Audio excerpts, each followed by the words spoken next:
Road మీద కొట్టుకోవడం ఏమిటి, నరుక్కోవడం ఏమిటి? అసలు నువ్వు మనిషివా రాక్షసుడువా? ఆహా, తప్పు చేసే వెధవులు ఎరగొడితే వాళ్ళ రాక్షసులు అంటారా? మాకు తెలియదులే. అయినా వాళ్ళని ఎరగొట్టడానికి శిక్షించడానికి నువ్వెవరు?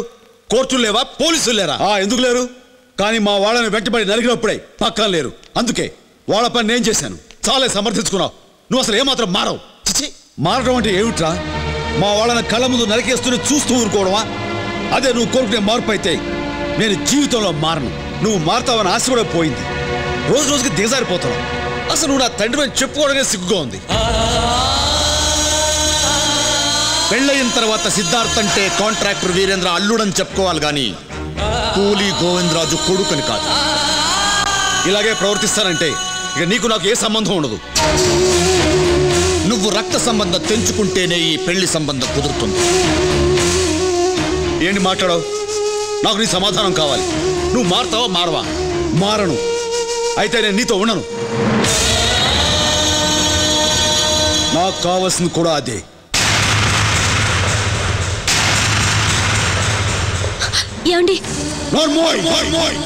నువ్వు ప్రతిరోజు నానా మాట్లాడుంటే పడ్డాను. నేను కింద పనిచేసే కూలీని కాను. నా కష్టంతో నేను బతుకుతున్నాను. నా ఇష్టం వచ్చి నేను ఉంటాను. ఇష్టం లేని వాళ్ళు ఎవరైనా సరే ఇంట్లోంచి బయటికి పోవచ్చు. రాయ్, పోతానని బెదిరించడం కాదురా. నీకు చేతనైతే, పౌరుషం ఉంటే ఇప్పుడే ఈ క్షణమే బయటికి పోరా. ఏంటండి ఆ మాటలు? సిద్ధు, ఆయన మాటలేం పట్టించుకోకు. నువ్వురా. శాంతి, వాడిని ఆపితే నన్ను అవమానించట్లే. పోరా బయటికి.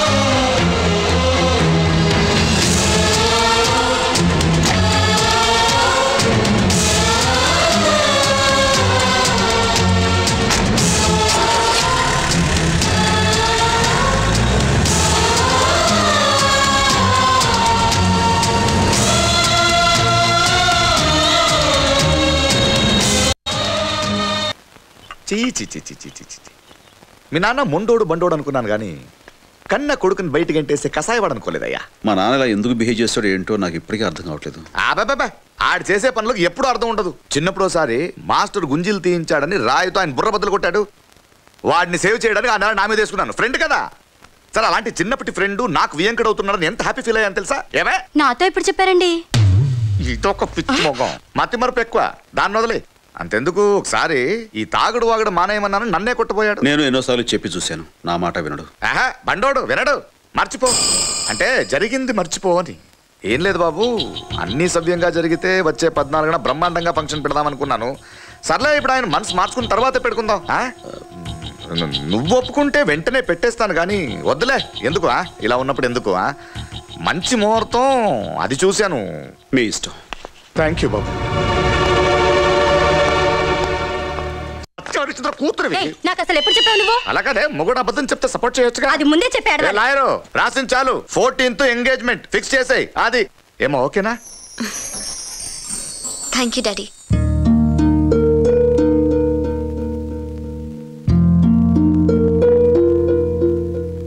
ఏంటిది గోవిందు, చిన్నప్పటి నుంచి సిద్ధుకు సంబంధించిన ప్రతిదీ పండగలా చేసేవాడివి.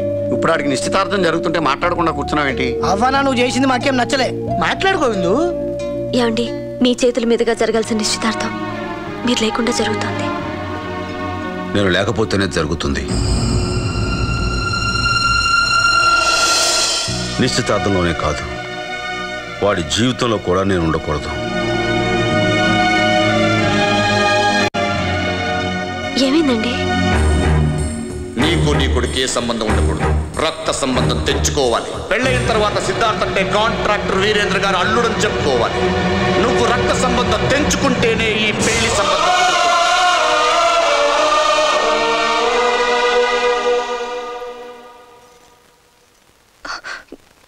ఎంత బాధని గుండెలో దాచుకున్నారు.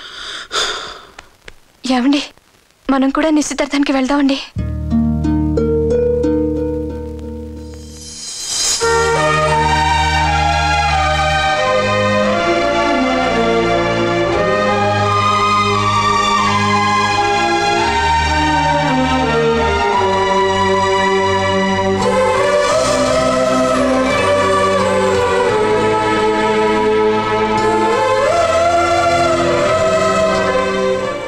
బాబులా ఉన్నాడు. యో మై ఫ్రెండ్స్, నా కూతురు ఎంగేజ్మెంట్ కోసం బెల్జియం నుంచి ప్లాటినం డైమండ్ రింగ్స్ తెప్పించాను. You know how much it costs? 1,50,00,000. 1,50,00,000. Thank you so much dad, thank you so much. I love you my daughter. నీకోసం ఏమైనా చేస్తానే. Siddhu, what you feel about this? Come on Siddhu, say something. కూతురు కళల్లో సంతోషం చూడడానికి కోట్లు ఖర్చు పెట్టే మీ డాడీని చూస్తుంటే చాలా ఆనందంగా ఉంది. కానీ కొడుకు జీవితంలో జరుగుతున్న మొట్టమొదటి శుభకార్యం చూడడానికి నా తండ్రి ఇక్కడ లేనందుకు బాధగా ఉంది.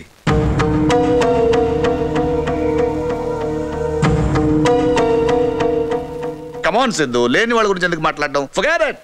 ఎస్, నా తండ్రి లేనివాడే, అందుకే ఈ రోజు ఇక్కడ లేడు. స్టార్ట్ చేద్దామా? Come on. 1 minute. నా గురించి తెలిసిన వాళ్ళందరికీ నా తండ్రి గురించి కూడా తెలియాలి. నా తండ్రి ఒక కూలీ. ఇలాంటి బంగ్లాను కట్టిన వందలాది మంది కూలీల్లో తను ఒక మామూలు కూలీ. రోజుకి 20 రూపాయలు, కేవలం 20 రూపాయలు కూలీ చేసి నన్ను పెంచాడు. తన చెమటతో నన్ను చదివించాడు. నేను 3 పూటలా తినటం కోసం తను 2 పూటలా పస్తుండేవాడు. నా బతుకే తన బతుకు అనుకున్నాడు. నా భవిష్యత్తే తన భవిష్యత్తు అనుకున్నాడే తప్ప తనకంటూ ఓ జీవితం ఉందన్న సంగతే మర్చిపోయాడు.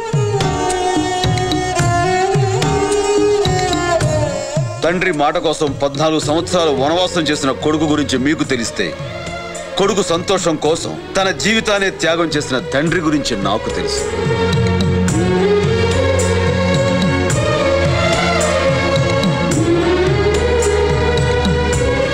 ఆయన నాకు తండ్రి మాత్రమే కాదు, దేవుడు కూడా. దేవుడున్న ప్రతి చోట గుడి ఉంటుంది. గుడి లేని దేవుడే నా తండ్రి గోవిందరాజులు.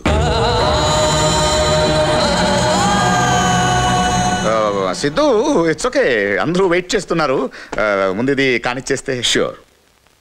ఈ రింగు తొడిగే ముందు నాదో కండిషన్.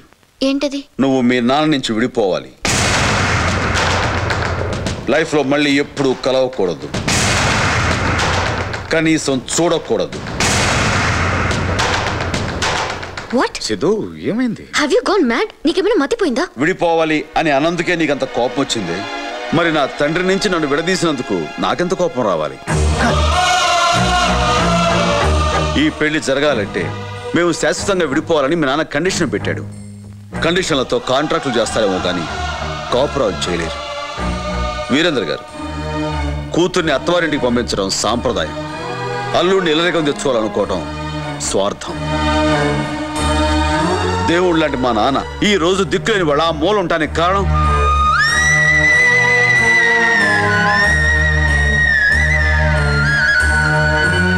మీరు, మీ కండిషన్. నాన్న, జరిగిన అవమానం చాలు, ముందుకు రా. వెళ్ళండి.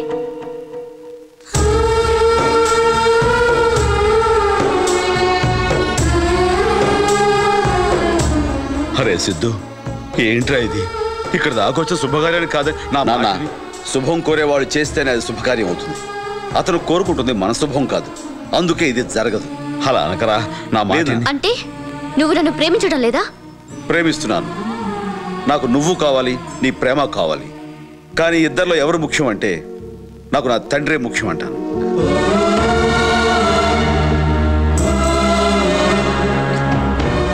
సిద్ధు, నువ్వు నన్ను అవమానిస్తున్నావు. మా నాన్నకు జరిగిన అవమానం కంటే ఇది ఎక్కువేం కాదు. ఇది నీకు తెలియచెప్పాలని ఇంత దూరం తీసుకొచ్చాను. తొందరపడుతున్నావు సిద్ధు. ఇప్పటికే ఆలస్యం చేశాను. పద నాన్న. మా నాన్నతో ఏమన్నావు? ఈ సిద్ధార్థ అంటే వీరేంద్ర అల్లుడని చెప్పుకోవాలా? నెవర్. ఎన్ని జన్మలైనా సిద్ధార్థ అంటే సన్ ఆఫ్ గోవిందరాజులు.